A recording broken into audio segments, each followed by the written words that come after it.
bi ihsanin ila yaumiddin amma ba'd. Alhamdulillah, kita patut bersyukur kepada Allah karena sebagai seorang muslim kita sadar kita baru bangun tidur saja kita memuji Allah. Karena kita sadar kita bangun bukan karena kekuatan kita, tapi kita bangun karena Allah pilih di antara hamba-hamba Allah yang Allah kasihi. Karena betapa banyak orang yang telah menjadi muslim, bahkan lahir dari orang-orang tua muslim. Pagi ini di wilayah timur yang terkenal panas pun mereka masih tidur sekarang. Apalagi di tempat yang dingin ini menjadi hujah, alasan bagi mereka untuk tetap tidur. Karena Allah menghendaki wilayah ini menjadi wilayah yang dingin. Nyong-nyong Ambon yang datang bersama saya, kami telah tahu trik untuk menaklukkan rasa dingin ini. Makanya coba lihat anak-anak Ambon yang datang ini, insya Allah mereka tidak pakai jaket-jaket tebal seperti antum.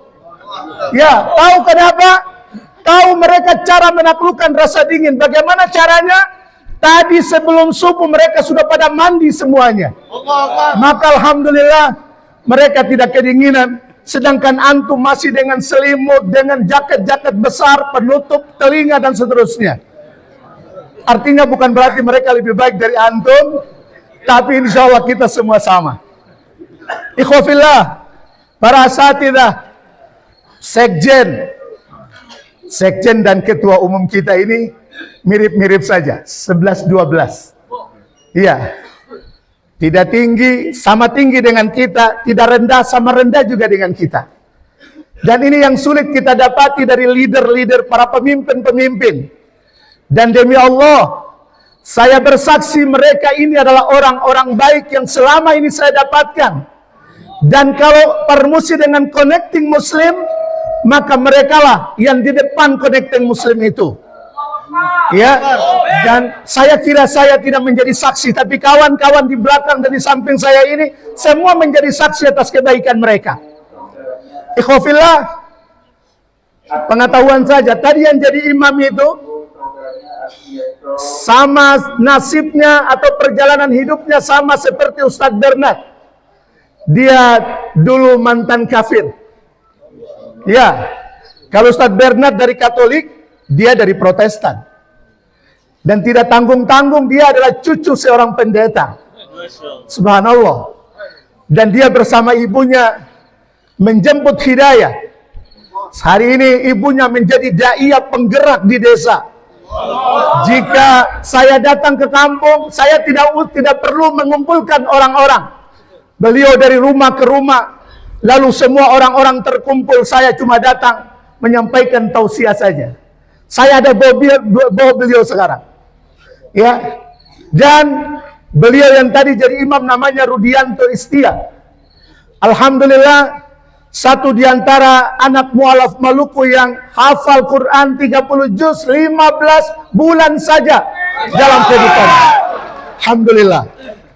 Dan ada barusan masuk Islam seorang wanita, tapi saya tidak ingin dia berdiri karena dia masih single. Khawatir ada mata-mata jahat tertuju pada dia. Ya, subhanallah. Karena orang masuk Islam, saya bilang ke mereka, alhamdulillah kami bina lebih dari 5.000 orang sejak dari konflik 99 sampai sekarang. Kalaulah kalian masuk Islam karena pernikahan saja, maka naudzubillah, kami tidak butuh orang-orang seperti itu.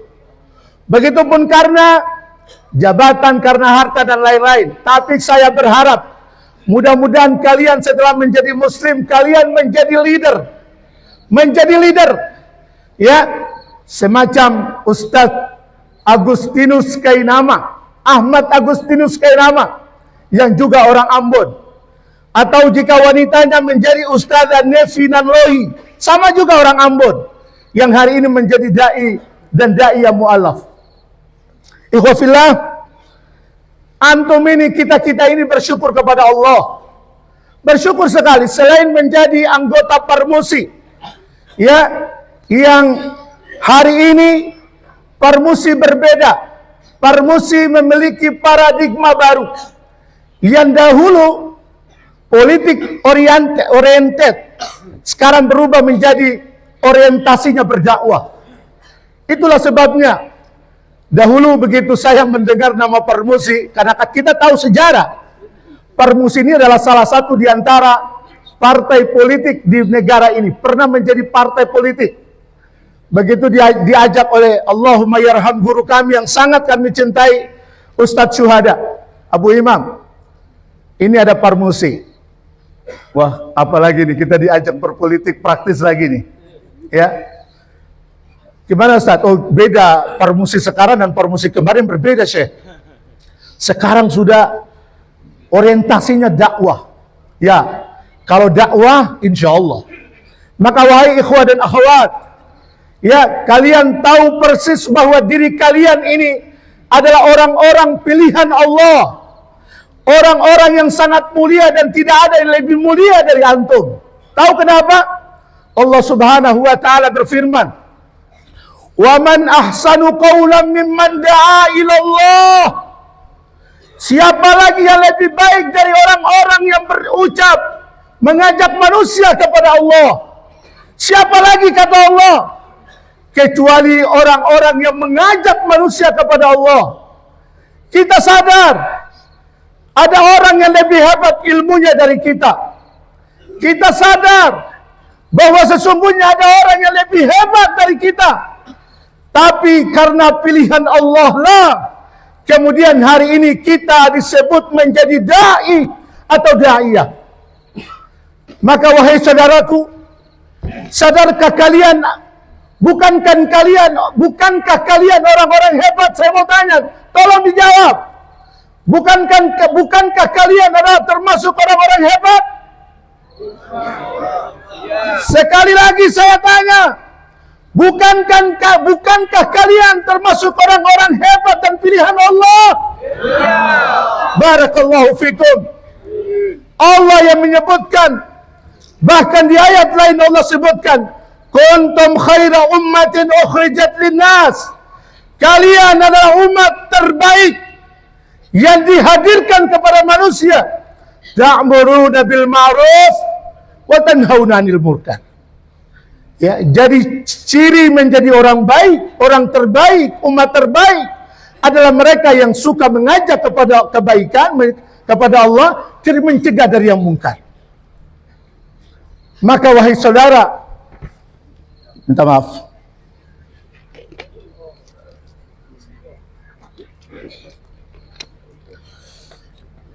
Ini bibir selalu kering. Ya. Ambon itu selalu disebut Ambon manise. Makanya kebanyakannya dapat penyakit manis. Karena manise.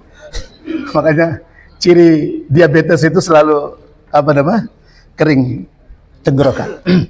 Baik. Jadi karena kita terbaik, walaupun kita merasa kita masih punya banyak kekurangan dan keterbatasan, benar? Benar kita masih punya kekurangan, keterbatasan? Walaupun saya juga yakin antum yang datang ke sini ini sebagiannya hanya menutupi kuota atau jumlah yang ditentukan oleh Parmusi Pusat, benar? Karena kita dikasih kuota 60, lalu kemudian ternyata kita cuma baru 55, maka 5-nya kita comot dari mana saja. Jujur ya, ketua dan sekretaris wilayah, jujur ya. Benar ini. Benar. Jangan buka rahasia. Tapi subhanallah, antum jangan menganggap antum dicomot, tapi adalah karena ketetapan Allah untuk antum dipilih. Benar ya Allah. Ya. Kalau antum merasa kurang, insya Allah momentum Jambore Dai Desa Madani ini adalah merupakan perjalanan baru kehidupan antum. Antum mulai merintis kehidupan baru. Dan antum hari ini da'i ilallah. Wahai saudara, kita sadar kita tadinya berkubang dengan dosa dan salah. Ya, karena kita manusia. Hatta Ustadz sekalipun. Tadi malam guru kita yang tercinta Ustadz Ahmad Farid Okbah masih ingatkan kita. Saya percaya para dai, para ustadz masih banyak merokok. Benar tidak? Tapi apakah bercita-cita merokok sampai mati? Saya doakan semoga insya Allah ya segera melepaskan rokok insya Allah. Saya boleh tanya? Boleh berdiri ya? Ciri orang Ambon, ciri orang Ambon. Saya mau tanya bapak-bapak dan saudara-saudara, apa hukumnya merokok? Haram. Kalau saya tidak setuju haram, kenapa? Kalau saya hukumi rokok, menurut pendapat sebagian banyak orang Indonesia, makruh, benar? Betul makruh? Baik. Kalau saya mau tanya apa arti makruh? Yang dibenci oleh Allah. Yang dibenci oleh Allah, benar Pak Syekh? Masya Allah. Ini kata Syekh apa sesungguhnya? Al-Quran tidak ada Pak. Di surat 16 ayat 38 makruha. Makruha. Tapi di situ tidak disebutkan rokok kan? Oh iya benar. Ya. Kalau kita sebut haram nanti dibilang ekstrim. Ya. Kalau kita sebut makruh benar juga. Karena ternyata dalam agama Islam ini, kalau bapak-bapak tahu mazhabnya ada 4 kan? Tapi di Indonesia kita mazhabnya jadi 5. Mazhab yang kelima adalah Al-Hisab. Benar ya Al-Hisab. Ini saya tanya dulu ketua-ketua wilayah ini masih merokok Al-Hisab atau tidak nih? Kata UBM bukan Al-Hisab atau Al-Sedot. Barakallah. Guru saya cerita, Ustaz Syuhada itu cerita dulu, rokok berat itu. Ya, sulit meninggalkan rokok masa itu. Tapi apa yang terjadi? Alhamdulillah karena tahu tentang hukumnya. Kalau haram dianggap ekstrim, maka jatuh saja kepada makruh. Kalau makruh artinya dibenci, ngapain lakukan apa yang dibenci? Sepakat? Nah, ini saya khawatir ini. Setiap ustadz berjenggot, jenggotnya pendek nggak apa-apa, tapi jenggotnya panjang sudah pasti hukumnya haram. Masya Allah. Ring satu, betul ring satu. Demi Allah, apa yang saya sampaikan ini bukan karena kebencian dari hati saya, tapi demi Allah, Allah saksi, ini bentuk dari kecintaan saya kepada kalian semua, wahai saudara. Apalah arti kita berdingin-dingin di sini, di Cibodas, tapi di akhirat kita terpisah. Ada sebagian kelompok kanan dan sebagian kelompok kiri. Dan insya Allah Al-Hisab dan bertobat, semoga sama-sama kita ada di kelompok kanan insya Allah. Demi Allah, bukan karena benci, demi Allah. Tapi ya Rob, saksikanlah di atas panggung ini telah saya sampaikan kepada saudara-saudara saya bahwa hukum rokok itu kalau haram dianggap ekstrim, maka jatuh kepada makruh saja. Saksikanlah ya Allah. Dan saya doakan mudah-mudahan mereka semua melepaskan rokok. Jangan-jangan dai juga perokok ini. Masya Allah. Wahai para dai yang saya cintai, kalau ada istri antum merokok, Parmusi bikin rekomendasi, lepaskan saja. Dan kita cari istri yang lain. Insya Allah. Kalau ongkos nikahnya berat, surati seluruh PP pimpinan wilayah se-Indonesia, berapa puluh juta sekalipun kita siap tanggung insya Allah. Ada yang masih bujang-bujang ya? Semoga Allah beri jodoh terbaik insya Allah. Baik, ikhwafillah, tolong nanti antum sebagai motivasi, saya rekomendasikan dua surat Al-Quran. Yang pertama, yang paling pendek adalah surat Al-Asr, yang oleh Imam Syafi'i rahimahullah berkata, "Law ma anzalallahu hujjatan ala khalqihi illa hadhihi surata lakafathum." Imam Syafi'i berkata, andaikan Allah tidak lagi menurunkan hujjah kepada makhluknya, tidak lagi menurunkan Al-Quran yang kemarin disebutkan Al-Quran Amazing. Ya, Al-Quran itu berapa juz? 30 benar? Kata orang NTT ada 40. Orang Ambon yang bilang 40. 40 di Al-Quran, 10-nya dalam diri. Tidak tahu diri yang mana itu. Ya. Suratnya 114 surat. Dan ayatnya berapa? Iya, ada orang yang samakan saja 6.666 ayat, hanya kuping-kuping saja itu. Iya. Kata Imam Syafi'i, andaikan Allah tidak turunkan lagi semua Al-Quran itu, cukup Allah turunkan surat Al-Asr saja, sudah menjadi hujjah bagi orang-orang beriman. Ya. Dan ini surat yang luar biasa. Ya, dimulai dengan sumpah Allah wal asr. Demi masa. Apa itu masa? Ya waktu yang terus ya bergulir. Sudah berapa hari kita sudah ada di sini? Berapa hari? Dan besok sekjen kita udah boleh pulang ya? Boleh pulang. Penutupan hari ini. Sore kita boleh pulang ini. Tapi Ustadz Hamka katanya tidak mau pulang. Baru boleh pulang kalau bawa istri kedua katanya. Wal asr, demi masa. Ya. Sesungguhnya semua manusia dalam keadaan rugi. Rugi semuanya. Illa kecuali orang yang beriman dan beramal soleh. Iman yang dibangun di atasnya ilmu.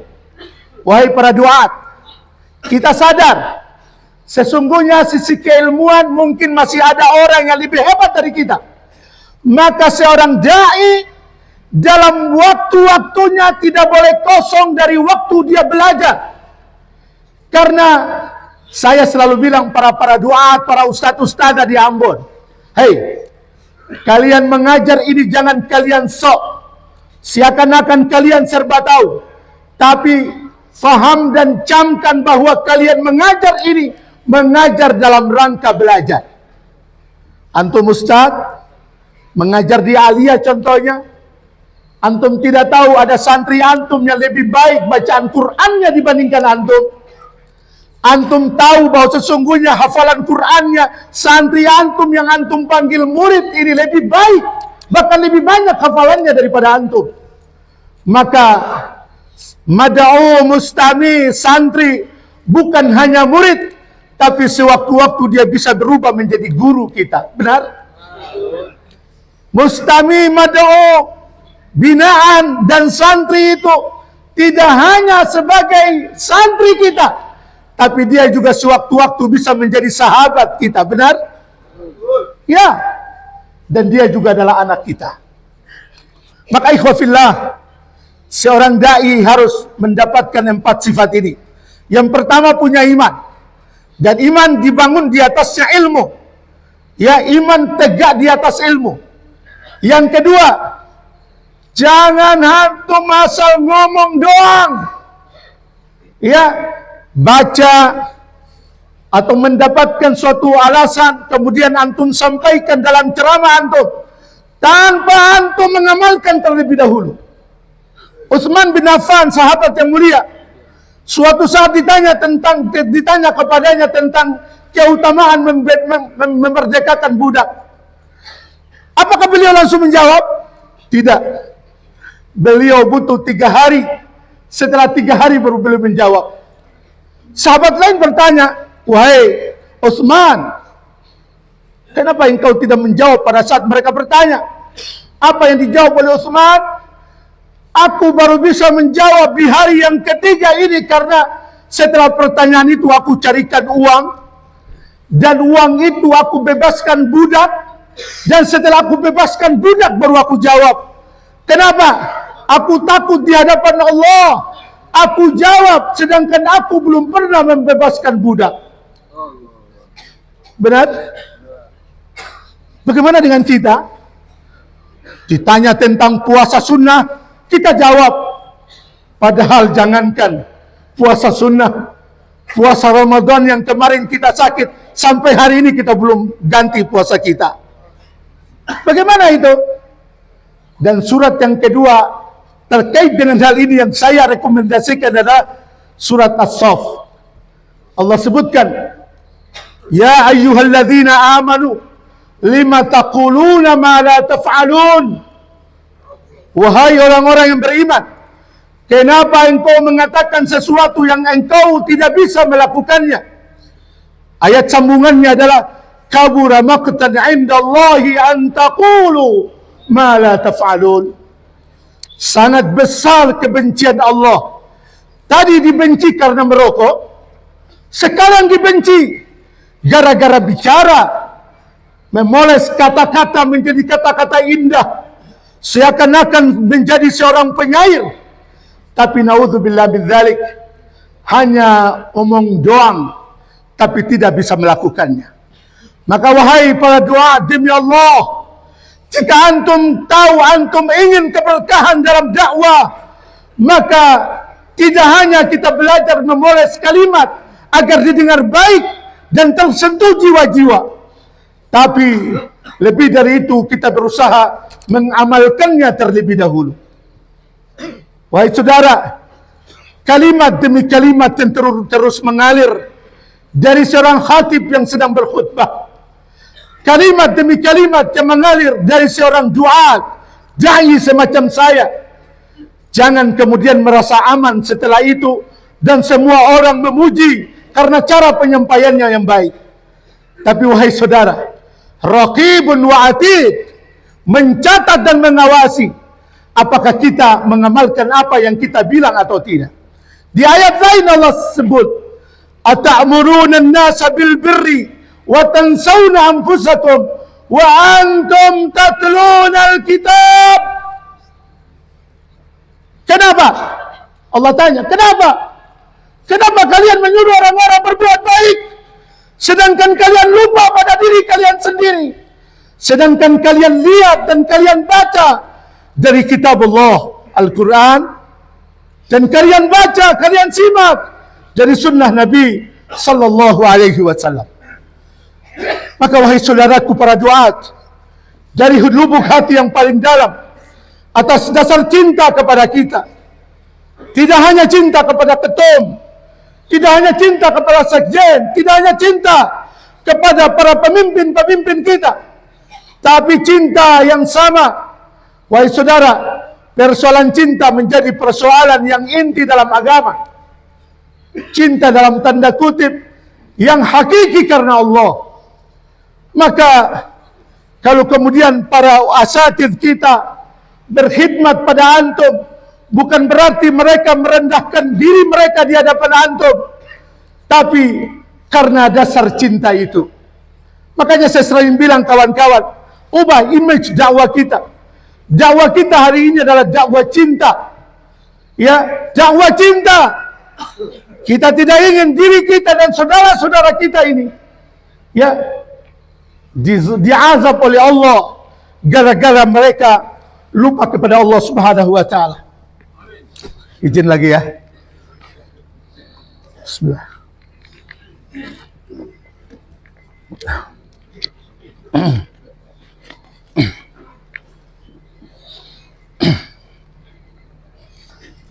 Baik. Lalu kemudian wahai saudara, ini gimana wajah-wajahnya nih? Ada masih muka-muka mereka berkerut gara-gara dingin ini.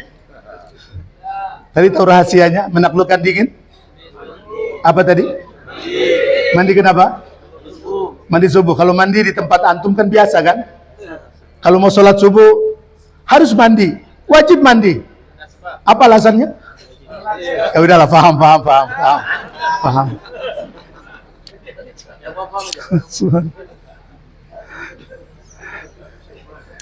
Yang jarang mandi subuh sekarang Ustadz UBM saja. Apa yang dia lakukan sehingga dia mandi? Iya kan? Makanya doakan biar dia cepat mandi insyaallah ya. Hei, ini apa maksudnya kalian ketawa? Nanti beliau tersinggung ini, ya. Baik. Lalu yang kedua, wahai saudara, yang berikutnya ini sudah bukan kedua lagi sebenarnya. Ada hal-hal yang sepele. Kita ini kan semua para dai dan semua binaan kita memanggil kita ustadz, benar? Ustadz dan ustadzah. Ya. Subhanallah, tadi malam guru kita juga telah menyampaikan, mohon kita jaga wibawa kita sebagai seorang dai. Tidak pantas seorang dai, contohnya dalam hal-hal kecil saja. Makan sambil berdiri, minum sambil berdiri, pantas atau tidak? Tidak pantas. Ya. Kok sampai makan berdiri, minum berdiri pun diatur oleh agama kita, benar? Siapa tahu hadis tentang makan tidak boleh, minum tidak boleh berdiri? La yashrabanna ahadukum qa'imah. Kalimat ini dari siapa? Rasulullah sallallahu alaihi wasallam. Ya, kalau sudah tahu, dalil sudah sampai, hujjah telah kita tahu, apakah masih ada yang bisa makan sambil berdiri? Insya Allah. Kecuali memang keadaannya darurat. Ya, apa boleh buat. Tapi selama tidak darurat, makan harus duduk. Minum juga harus duduk. Minum pakai tangan kiri, tangan kanan? Tangan kanan. Insya Allah, kalau karena rasa cinta, kalau kita lihat ada saudara kita yang makan dengan tangan kiri, minum dengan tangan kiri, apa yang kita lakukan? Tegur, hai goblok. Kenapa makan pakai tangan kiri begitu? Tidak. Bukankah lebih indah kita datang ya? Kita apa dia? Kita peluk dia. Wahai saudara, luar biasa antum ini. Ya, setiap orang punya kelebihan kekurangan. Antum punya kelebihan luar biasa. Cuma ingatkan mungkin antum lupa, makan tidak boleh pakai tangan kiri. Tapi itu pun tidak boleh didengar oleh orang-orang sini. Bisiki dia. Ya, istri-istri ini kan kadang-kadang sok-sok juga. Ya, pulang dari majelis taklim, pulang dari kajian-kajian, kadang-kadang di meja makan, suaminya sudah duduk. Hai bapak, bapak ini kayak orang kafir saja. Atau kalau sudah tahu dalil tentang rokok yang tadi dibenci terus pulang, hei bapak, sini. Mulai hari ini ibu tidak ingin bapak merokok. Terus kira-kira jawaban bapak bagaimana?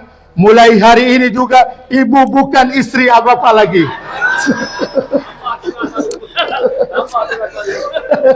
Makanya kemarin kita disampaikan oleh ya Ustadz Umar kan, ya apa itu? Cara kadang-kadang lebih baik dari materi. Ya, cara itu lebih baik. Ya, maka subhanallah. Ya, jangan kemudian kita menggurui wahai para bunda-bunda ahli surga. Ya, masuk surga atau tidak? Ingin tidak masuk surga? Inginlah pasti. Dan saya lihat wajah-wajah semua ahli surga insyaallah. Ya, dan percuma kemudian jika ibu masuk surga, bunda membiarkan suaminya masuk neraka. Atau mau kedua-duanya masuk surga? Sedangkan bapak belum sholat. Subhanallah ya. Baik. Ikhwafillah. Ya, jadi mari ya kita perbaiki keadaan. Ibda binafsi, mulai dari diri. Yang berikut lagi, saya mohon maaf sekali. Kebetulan saya punya pesantren. Ya. Dan etika di pesantren kami, sholat berjamaah, jangan dulu boleh sholat kalau belum kita pastikan softnya rapi dan rapat. Ya, dan saya turun tangan menyangkut itu. Ya, karena saya yakin, karena soft yang jarak, soft yang tidak lurus itu, pertolongan Allah akan sulit turun. Allah sebutkan, walaupun dalam konteks ayat ini disebut al-qital, perang, tapi juga bagian dari seluruh kebaikan-kebaikan. Allah sebutkan juga di surat As-Saff, innallaha yuhibbul ladzina yuqatiluna fi sabilihi saffan ka'annahum bunyanun marsus. Allah mencintai orang-orang yang berjuang di jalan Allah dengan barisan dan saf yang rapi. Itulah makanya sudah dapat belum informasi tentang setiap salat berjamaah ditegakkan. Dalam beberapa kali peperangan Rasulullah meluruskan saf pakai apa? Pakai pedang. Kalau kira-kira imam yang luruskan antum pakai rotan gimana? Besok tidak mau sholat lagi di sini. Subhanallah. Tapi ini sesungguhnya seperti itu. Ya, pastikan. Hei, ini mohon maaf sekali, ini kritik nih. Sholat ini kayaknya sholat semau gue saja. Ada yang datang, apalagi sekjen ini. Sekjen bilang, orang-orang datang di masjid-masjid indah dengan keramik-keramik mahal. Ditutupi keramik mahal dengan sajadah yang murah. Baru sajadahnya pun sajadah tidak sedikit. Kayak orang kapling tanah mau bikin rumah. Ya, dia gelar sajadah. Yang lain datang sajadah yang hampir sama besar juga digelar. Masing-masing dengan kaplingannya sendiri-sendiri. Sehingga apa yang terjadi? Kayak masih corona saja. Subhanallah. Ya, makanya subhanallah, tahukah kenapa rahasia Rasulullah selain merapikan merapatkan saf? Ini ada yang datang sholat, semua gue datang dengan kaki yang lebar. Allahu Akbar. Ya, semua orang kayak begini. Kalian sok-sok di hadapan Allah kayak kalian orang hebat begitu? Bukankah Rasulullah bahkan mempraktekkan kepada para sahabat, lebarnya kaki kita sebanding dengan lebarnya bahu kita. Ini ada yang kurus lonjong, kakinya lebar kayak orang gemuk. Apa yang terjadi? Soft selain renggang. Dan subhanallah, antum tahu rahasia kenapa harus rapat? Ya, sesungguhnya para duat berteriak di panggung-panggung, di mimbar-mimbar, persatuan adalah niscaya. Padahal mereka lupa, agama mengajarkan kita persatuan. Filosofi persatuan itu harus dari sholat berjamaah. Antum tidak perhatikan sholat berjamaah, sof-sof antum yang tadi Allah cinta gara-gara rapat dan lurus itu, lalu antum teriak dengan habis suara antum di mimbar-mimbar tentang persatuan, tentang ukhuwah, tentang solidaritas. Ya, itu yang kemudian orang Ternate Haji Ridwan bilang, jauh panggang daripada apinya. Betul Haji Ridwan ya? Subhanallah. Ya, mari kita mulai dari hal-hal kecil. Ya, antum yang punya jamaah, ajari mereka seperti itu. Ya. Lalu kemudian jangan lupa terus belajar. Ya, karena pengetahuan ini, ilmu ini, Al-Quran dan Sunnah ini, semakin kita tahu, maka semakin membuat kita penasaran untuk mengetahui yang selanjutnya. Ya, kenapa arti ilmu? Ya, ilmu menurut Syekh Muhammad At-Tamimi, ya, al-ilmu wa huwa ma'rifatullah wa ma'rifatun nabi wa ma'rifatud dinul Islam bil adillah. Ilmu itu ialah mengetahui tentang Rabb Allah, mengetahui tentang Nabi Muhammad sallallahu alaihi wasallam, dan mengetahui tentang agama bil adillah, dengan dalil-dalilnya. Ya, karena agama ini tidak hanya bisa kita ngomong. Agama ini ya lengkap dengan dalil-dalil. Ya, makanya kalau bicara agama, qala Allah wa qala Rasul. Baik, kami kira itu. Saya terakhir, hari ini kita umat Islam, kenapa kondisi kita macam ini? Ya, karena kita krisis adab, krisis akhlak. Ya, insya Allah adab itu sangat penting sekali. Sahabat yang mulia Ali bin Abi Thalib berkata, "Laisal jamalu bi aswabin tuzayyinuna, Innal jamalu jamalul ilmi wal adab. Laisal yatimu qad mata waliduhu. Innal yatimu yatimul ilmi wal adab. Seseorang dikatakan cantik, tampan, bukan karena parasnya, tapi karena ilmu dan adab. Dan seseorang anak disebut yatim bukan karena kehilangan ibu bapaknya, tapi karena kehilangan ilmu dan adab. Wah, orang pintar banyak, tapi adab akhlak yang sedikit hari ini, sehingga membuat orang lupa dari apa, ya, dari apa yang menjadi esensi agama. Kemarin peserta kita Kanit, ya, anak muda Fajar Sidik Ralalati. Saya cuma memberikan satu ayat untuk beliau jabarkan, ya, yaitu Ali Imran 189 yang kemarin beliau sampaikan tentang 5 kriteria seseorang yang mengikuti, meneladani sifat dan sikap Nabi Muhammad sallallahu alaihi wasallam. A'udzubillahi minasyaitonir rajim. Fabima rahmatin minallahi linta lahum walau kunta fazzan ghalizal qalbi lam faddu min hawlik fa'fu anhum wastaghfir lahum washawirhum fil amri fa idza azamta fatawakkal 'ala Allah. Maka berkat rahmat Allah engkau Muhammad berlaku lemah lembut terhadap mereka. Sekiranya engkau bersikap keras dan berhati kasar, tentulah mereka menjauhkan diri dari sekitarmu. Karena itu, maafkanlah mereka dan mohonlah ampun untuk mereka dan bermusyawarahlah dengan mereka dalam urusan itu. Kemudian apabila engkau telah membulatkan tekad, maka bertakwalah kepada Allah. Sungguh Allah mencintai orang yang bertawakal.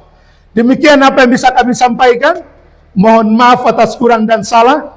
Ya, terima kasih banyak atas seluruh kerja-kerja hebat panitia.